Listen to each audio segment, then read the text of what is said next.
take your brush. Hello and welcome back to the second part of our Coral Reef watercolour project. Now this is the part where we get to put all the colour on, so we're going to paint it. Now for this part you're going to need your watercolour paint, some paint brushes, some water pots, and I also use some paint powder called Brusho, and I'll explain what I do with that later on. But again, you don't have to have that to do this project. You can use normal watercolour paint. So get your things ready and we'll get started.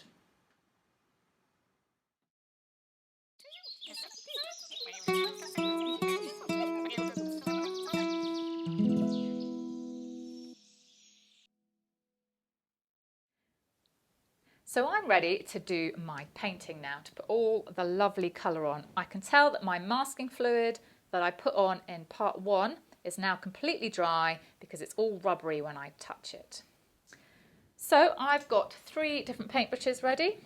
They're all round ones, so a couple of sizes. You can manage with just one, but I happen to have those. I've got some normal watercolour paint, and I've also got some powder paint now. This is a yellow one, and you can see it's called Brusho.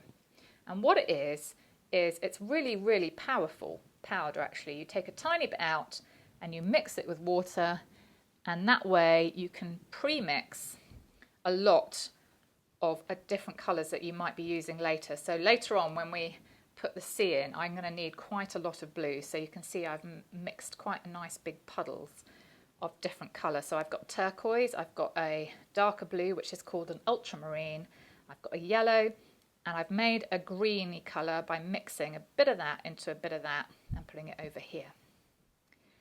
The other thing I've got ready is I have two water pots, and I find that quite useful because I use one water pot to wash my brush in. That one gets dirty and then I keep another one to wash my brush again, and that one stays quite clean. So that's a really good way of keeping your colours nice and clean. So let's get painting. Before we start painting, let's have a quick look at some of the different colours I used to put on my picture. Now have a look at this seaweed, and what you'll probably notice is I didn't just use one green. I even used a bit of yellow, some light green, some dark green at the bottom. This one here I had yellow, but I also put in some red and some orange. And these pieces of coral here, they're not just one colour pink. I've got dark on one side and light on the other. And the same with my rocks. I've got some different colours going on. And I'm going to show you how to get that sort of effect, because it's much nicer if you have all those different colours on, because it will give your picture a lot more life. So let's see how we can do that. So I'm going to start with my pieces of seaweed. So I've got some Brusho paint here ready mixed. So I've got some yellow here, and I've got some green I might use as well. The blue is for my sea later. Now I wouldn't normally put this down on my picture, but so that you can see what I'm doing, I'm going to do that. And I've also got all these colours ready. I've got some different greens there. So what I'm going to do is I'm going to start with the lightest colour. So this yellow, this is my lightest colour, and I'm going to put that on first. So when you paint with watercolour, it's really important that you work from light to dark, because once you've put a dark colour on, it's really difficult to get the light colour back again. You can always soak it up with a tissue if you've made a mistake. Now while that yellow is still wet, I might have a go at dropping in some of this green. Now that green's quite pale because I made it for the sea. So what I'm going to do is I'm going to go to the green here. Let's have a look and see what this one does. Okay, that's darker. And if you put wet paint into wet paint, what you'll find is it just moves around on its own and mixes on its own. So you don't really need to mix it. Quite like that colour. I might go for this lime green one. Let's try putting that in there because I don't really want bright yellow seaweed. So what I'm really doing is I'm kind of just playing around and experimenting. But the colour will only go where you put the water. So that's the nice thing about watercolour, is that you do have some control over it.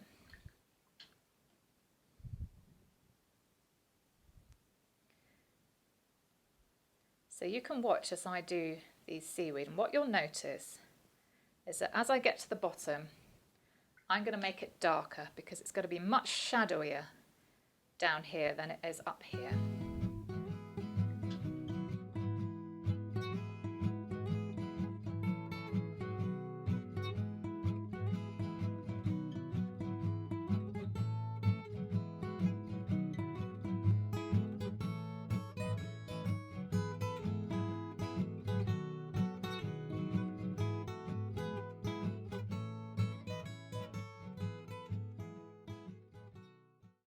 So I'm going to leave that now and I'm going to let that dry, and later on I can always put more on top if I want to. So I'm going to move on now and I'm going to have a go at these pink ones. And I'm going to do something very similar. Now, of course, you might want to do all yours different colours, but at least if I show you how to do it this way, you can then choose. So I'm going to go for this pink, but I'm going to keep it quite pale. If you remember, we are going to paint the pale colour first, so I'm going to do all of them in this pale pink first. Okay, so they're all pale pink now. Now because I put the masking fluid on, I don't have to worry about leaving any white bits because these blue bits are actually going to be white right at the end. So now what I want to do is I'm going to choose one side to add. I'm going to make the pink a little bit darker this time, so I'm going to scrub my brush a tiny bit harder on it. Let's have a look, see if that's, oh, you can see that already. Okay, now you can see that that is kind of moving around there and it's venturing into my other bits of coral, so I'm going to have to be a little bit careful. So I don't mind it doing that a little bit, but this is what happens if you put wet paint on wet paint. So I'm going to be a bit careful and just try and keep to one side. So you can already see that that's starting to look a little bit more 3D just because I've got two different tones on there. I've got a darker pink and a lighter pink. Now I'm going to be brave and I'm going to have a go at doing the same thing, but I'm going to use a bit of purple. You see a lot of purple in shadows. So I'm going to do the same thing with all of my pieces of coral and my different plants, and then once I've done that, we'll start painting the rock.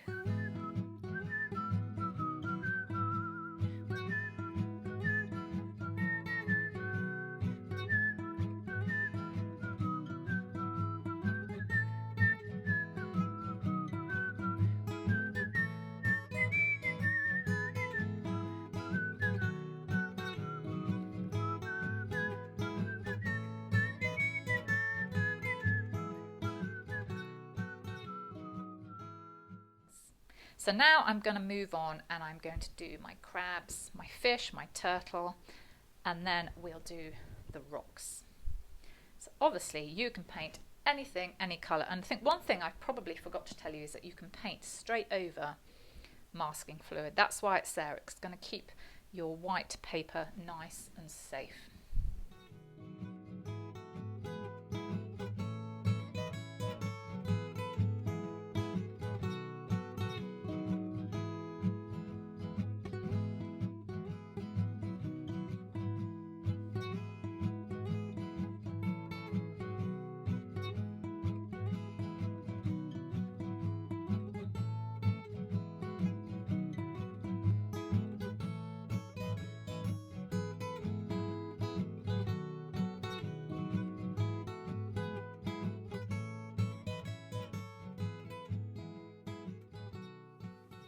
So I've painted my plants and all my fish and my turtle.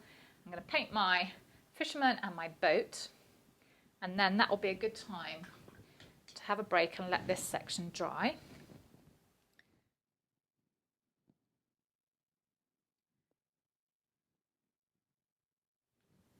Just make sure when you come to paint the boat under the water, whatever you've drawn or are going to draw, when you get under the water, just make sure the colours are paler than what you've got on top.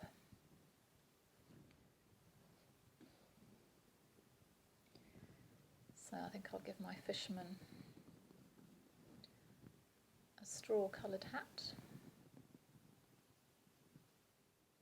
Now you can see there that what's happened is my pink has mixed with my yellow.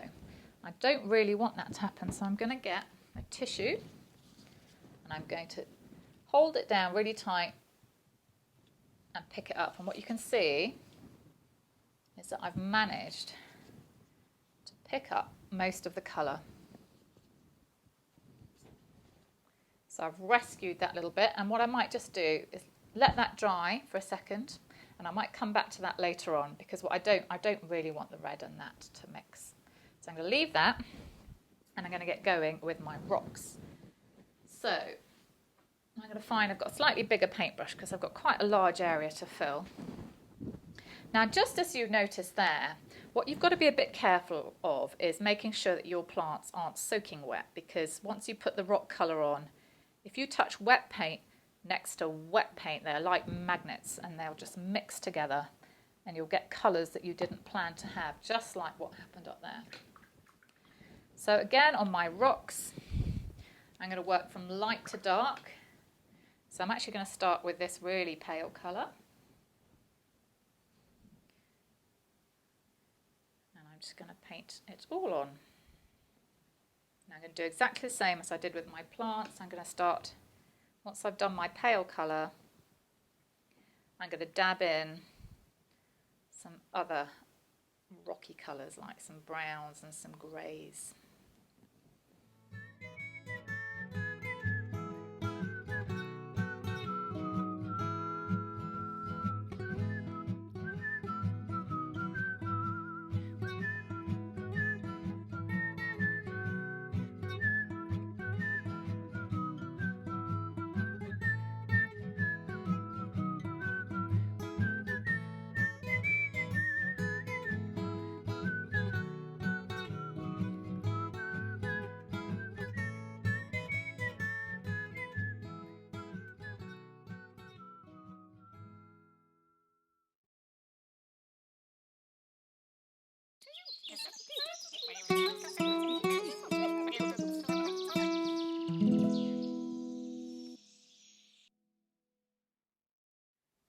So I've had a little break and I've come back, and this is all really nice and dry now.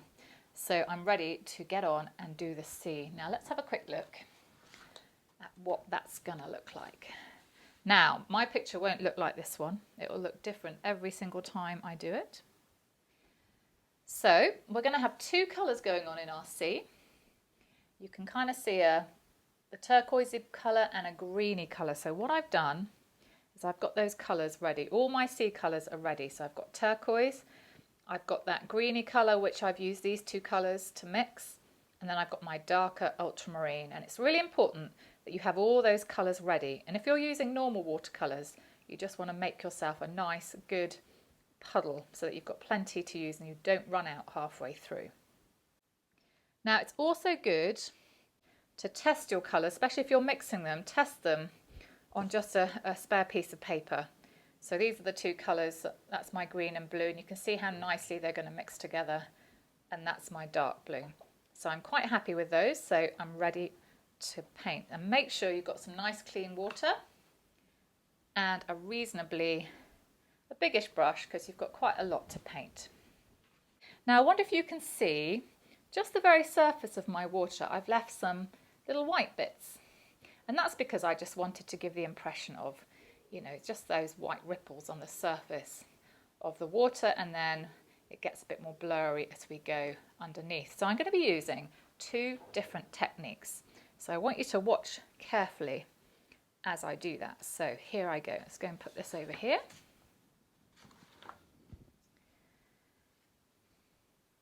Now again, I wouldn't normally put my paint on top of my picture, but so you can watch me do this, that's what I'm going to do.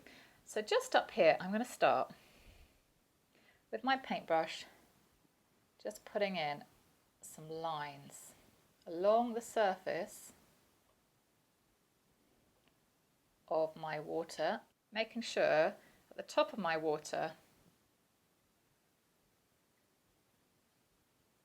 I leave some white stripes, and every now and then I'll change colour. And I'll try my green.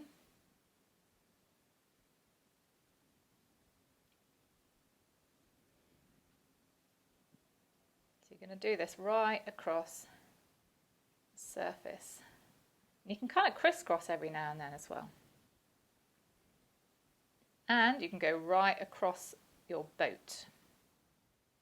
So now I've done that bit, what I'm going to do next is, before I put paint on, I'm actually going to just wet my paper, because what I want the paint to do now is I want it all to start mixing. So you'll see the difference in a minute.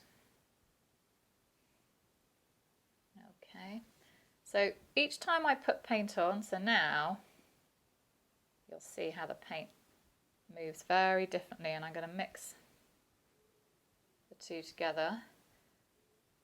Don't forget, you can let the water do the mixing, so you don't have to mush it. In fact, if you mush it, what will happen is you'll damage the paper. The surface of the paper will start going all lumpy.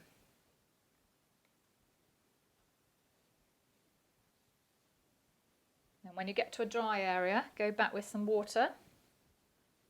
Just put water on, because now you don't want any hard lines like that. You want everything to be soft. And now you're going to have to be careful. You go round everything you've painted. It's not going to be the end of the world if you get blue on them, especially the plants, because we are actually going to put a little bit of blue on them later on, but it would be good to try and keep certainly the clownfish nice and bright.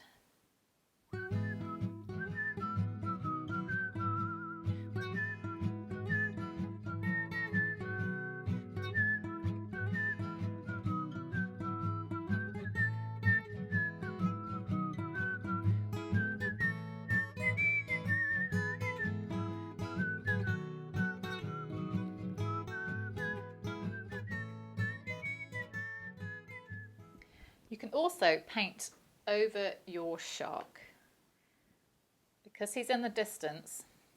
This fish here, this is the angelfish. I'm going to paint round the angelfish because she's a bit closer to me, so I want her to be quite nice and clear, whereas I don't mind if the shark is a bit blurry in the distance, because he's kind of lurking. Again, make sure you don't scrub.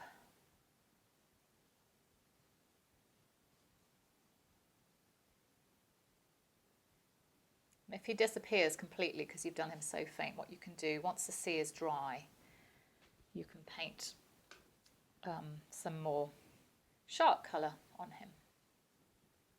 So it might all look a bit messy at this point, but when it dries, as long as you've put plenty of water on, you'll find that it all kind of melts together.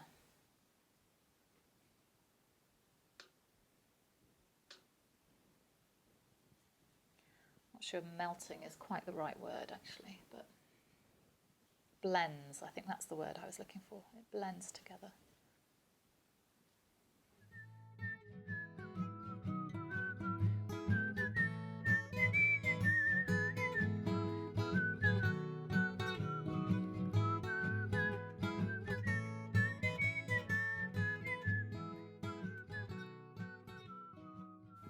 So I've done the blue and the turquoise into my sea. Now it probably might feel like it looks a bit messy to you when you do yours, and the paper goes quite lumpy and bumpy, and that's because it's quite thin watercolour paper that I'm using. If you use really expensive thick watercolour paper, you might find that it doesn't do that so much, but most watercolour paper does go a bit bumpy if you put lots of water on it. So if you find you've ended up with a pool of water in some of your bumps, just use a tissue and soak some of it up, or move it around with your paintbrush.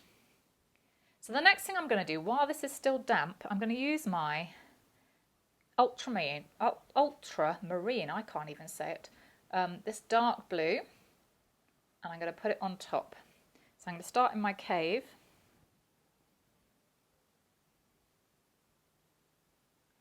And this is the area where it's going to make our picture look like there's some deeper water.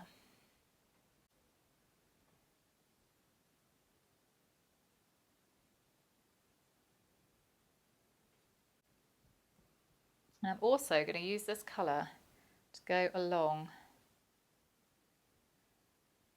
the bottom, or rather I should probably say the top of this rock face, because it's going to make the water in the distance.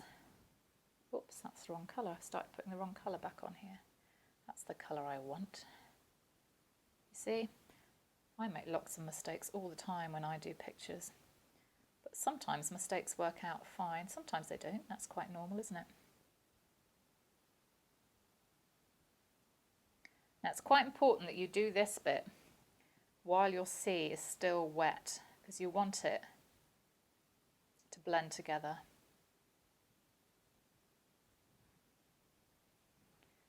Can you see it kind of starts? So if you do it in sort of little stripes.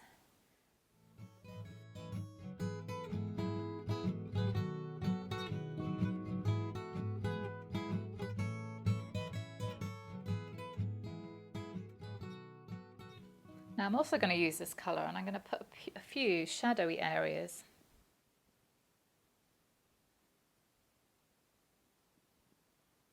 Just on the very bottom layer.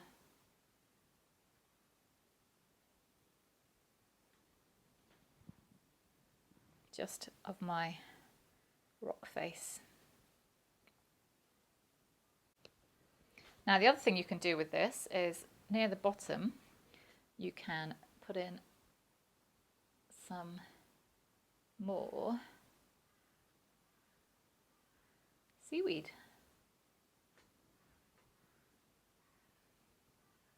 So I'm going to put in maybe even some going over my crab. So you can put those wherever you want. You could have little tufts of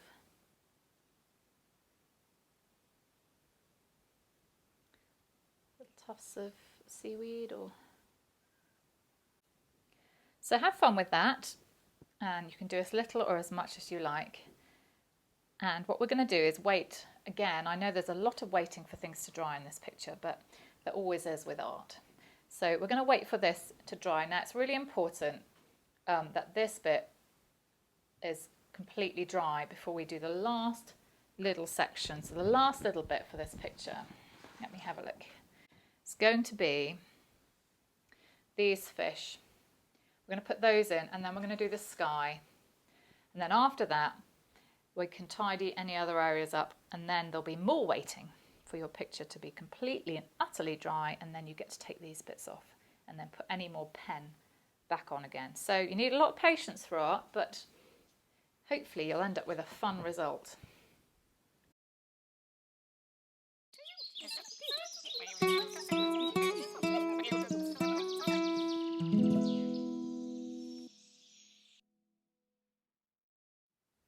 So I've come back to my picture and it's nice and dry. So I'm ready to do the last few bits. So I've got to do my sky, and I'm going to put a few more fish in the sea that look like they're in the distance. So to do my sky, first of all, if you do have tape, just make sure it's nicely stuck down so you still have that nice white border at the top. Now, you don't have to put clouds in your sky, but if you want to, the best thing to do is to draw them in really lightly. So they're kind of puffy at the top and flatter at the bottom, but it doesn't really matter. Now, the one thing is, if you do have tape, you probably don't want your clouds right at the top, because you want to have a kind of blue line at the top. If I show you what I mean when we look at this picture again, you can probably see that when I took my tape off, just there, I've got a nice blue line. Now, if these clouds were up here, you'd end up with, you wouldn't have that line. So think about that. So keep your clouds quite low down in your sky. So what we're going to do first is we're going to put some water on it. So just like we did in the sky. So make sure you've got nice clean water, and you're going to paint your sky, make it wet. You don't need to make it really, really wet. And you can take it up to the sea and just go round your clouds. So your clouds, you want to keep them dry if you can.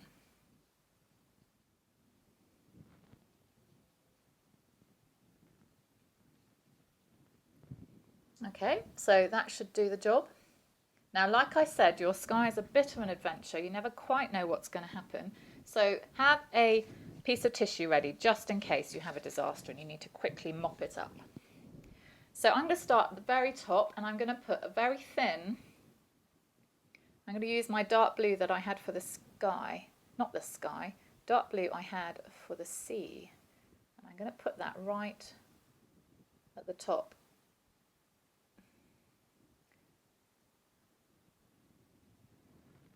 It does kind of make the sky look like it's kind of falling down on the picture. Now, I quite liked that. And once I've done that, I'm going to move to my turquoise colour that I had in the sea.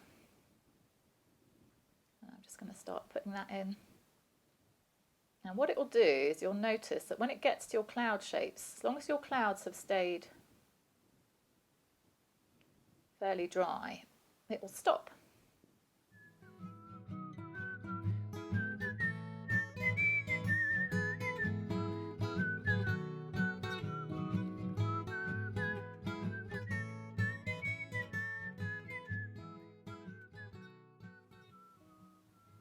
So there you go, let that dry. Again, often it looks a bit messy when you just paint it, but it will all move around a bit. And then when it dries, it kind of dries a bit smoother like this. So we're going to let that dry, and we're going to move on, and we're going to put some little tiny fish. Now for this bit, it would be good if you had your smallest paintbrush. So this is my smallest one that I'm going to use. And again, give it a good wash, and this time we're going to go back to our normal watercolour paint. We're not going to use the Brusho anymore. Brusho can go a bit furry, like we've seen in our picture when we use it, and for our fish I don't really want furry fish. So I'm going to use this colour, and I've got a spare piece of paper here, and I'm just going to show you the shape that I'm going to be painting for my fish. So what it is, I use a bit of blue. Doesn't matter which blue you use, just a darker blue. And you're going to do, if I do it quite big, a shape like this. You may have done this before to make a fish. And then here's the bottom, and it crisscrosses at the end. And then what you can do is do that, and then you can colour it in.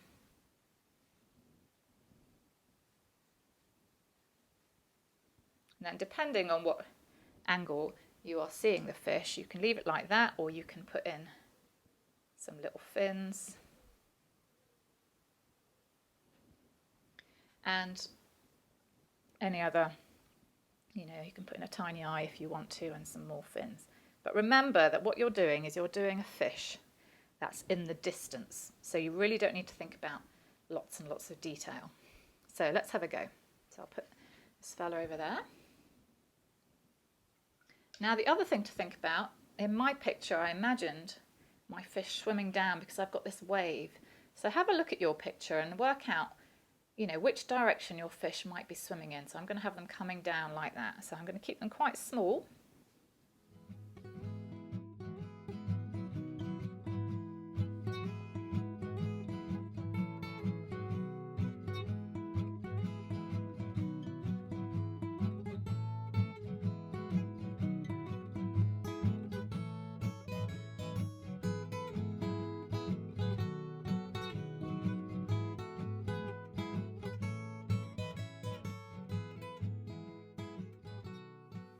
So there you go, you can see I've put a whole school of fish swimming through my coral reef. I quite like these little fiddly bits, so I've done quite a lot. I've even had them swimming over my shark, because actually often with sharks you have lots of little fish hanging around them.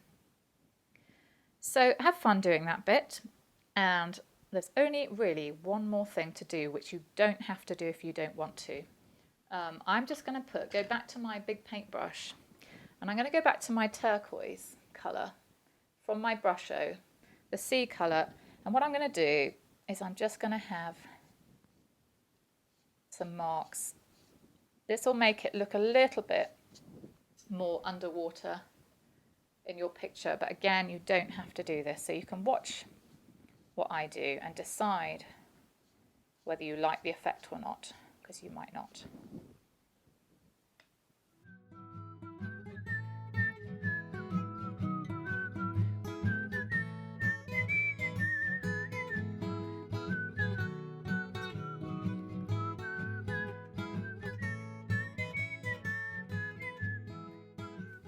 Now I think the very last thing is I might just put in some distant seaweed marks, so like just going up with my paintbrush.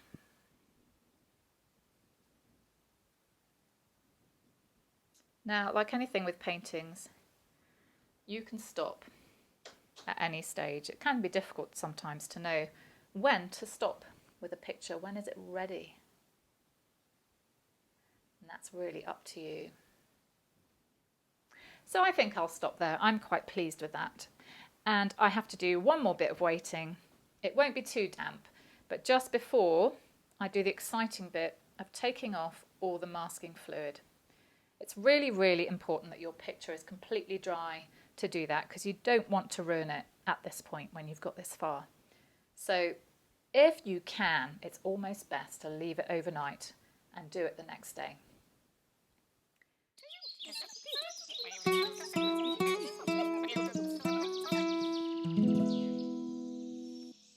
So here's my finished watercolour of my coral reef.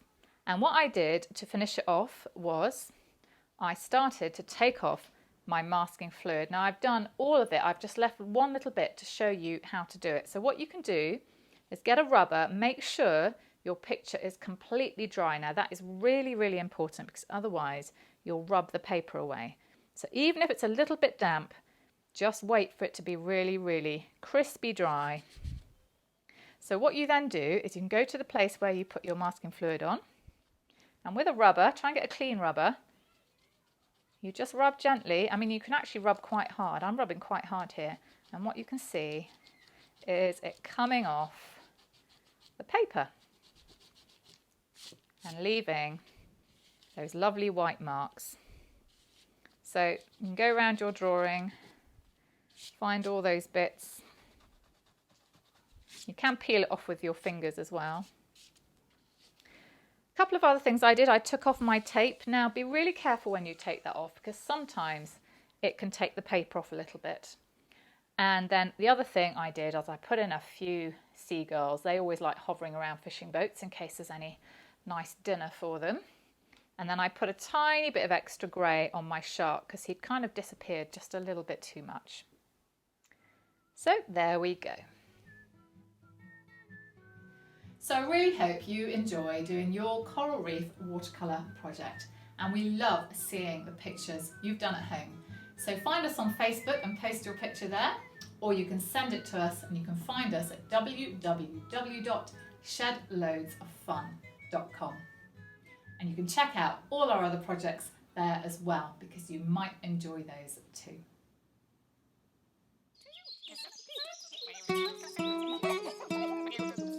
Hey, don't forget your brush!